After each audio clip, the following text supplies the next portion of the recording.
Hello everyone, and welcome back to yet another 5-minute build showcase for Destiny 2. Well, more accurately, welcome back to my best ever 5-minute build showcase for Destiny 2, where today we are featuring a build of the Titan and the Synthoceps exotic, paired with the throwing hammer. This combination gives us insane damage from infinite melees, while also making us absolutely unkillable in almost every instance. So now let's check out my favorite ever build.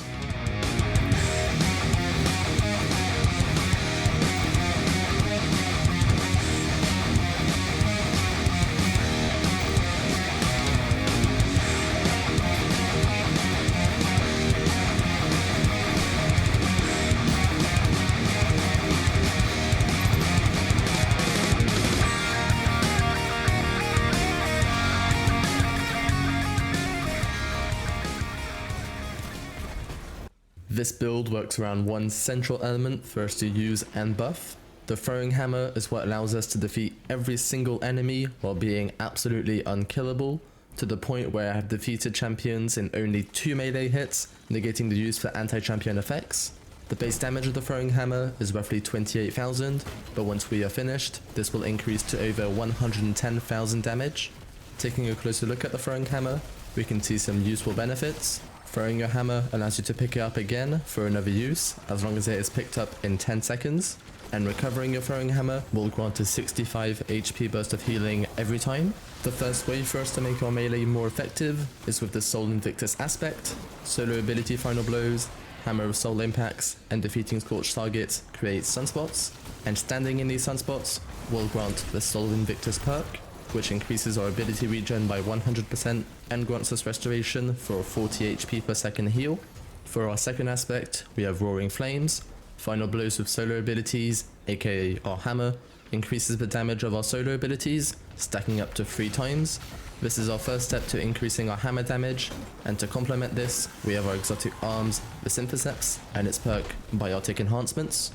This increases our super damage by 50%, and our melee damage by 200% while we are surrounded by 3 or more enemies. And since this playstyle promotes being up close and personal with enemies, we have this active almost permanently. Now, while Synthoceps and Roaring Flames do stack, we will have diminishing returns from both being active. However, this still grants a whopping 239% increase to melee damage. When it comes to our fragments, I've decided to equip Ember of Torches, where powered melee attacks make you and allies radiant for a 25% damage increase on top of everything else. And I've also decided to go for Ember of Solace to increase the duration of radiant and restoration effects, which ends up being extremely useful. For our next 2 fragments in this build, I've gone for Ember of Ashes to apply more scorched stacks to enemies, and Ember of Searing so that defeating scorched targets grants melee energy. This will help us recover our hammer if we ever lose it by throwing it off a cliff. This aspect will also grant us Fire Sprites for extra grenade energy. And speaking of our grenades, for some extra burst healing, I've chosen to go for the Healing Grenade, and thanks to our setup, we get to use these very often, which is especially useful in solo content. For our super, I'm going for the Hammer of Soul to benefit from Roaring Flames, Soul Invictus, and Synthoceps, being extremely useful against bulkier bosses or large rooms of ads. This build already makes us near unkillable with a melee that deals insane amounts of damage, but now let's take a look at our mods to gain even more benefits. The first mods I've decided to equip are 2 sets of hands-on to gain super energy from melee final blows, which, as you can guess, we get a lot of. I've also decided to equip a heavy-handed mod to create orbs of power from hammer kills, and this ends up creating a ridiculous amount of them, as you can see here.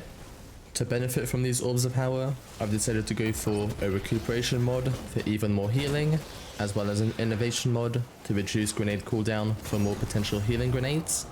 To make sure we always have healing grenades available to get out of sticky situations, I have equipped 2 sets of impact induction, where causing damage with melees reduces grenade cooldown by 25% every 7 seconds. Since we are creating so many orbs of power, we are going to have armor charge constantly, so for those times where we are going to use our weapons, I've equipped a kinetic weapon surge for extra damage. I've also decided to use a bulwark finisher mod on the class armor to gain an overshield from finishers, helping with survivability when surrounded by enemies. And on our class armor, I've also gone for 2 outreach mods to reduce melee cooldown by 15% when using our barricade, to help us regain our hammer when it's lost. The final mods I'm including in this build are Void Reserves and Heavy Ammo Finder to enhance our heavy weapon of choice, which is an important one to maximize our hammer damage output. If you haven't already guessed it, I'm complementing this build with the Tractor Cannon, which debuffs enemies hit for 10 seconds, meaning they take an additional 30% of damage from all sources, including our throwing hammer, and this rounds out our hammer damage increase to an extra 294% for hammer hits of over 110,000 damage. If you're not convinced by how effective and fun this build is, I urge you to give it a try, because it is genuinely one of the best builds I have ever used on the Titan, and the huge damage from hammers paired with the insane healing is just extremely satisfying to use. As always, I'll leave a screenshot to mod placements right here, and I'll put a dim link in the description for you to check out. Of course, if you enjoyed this build showcase, please be sure to like the video and subscribe to the channel for more content every week, and I'll see you in the next one.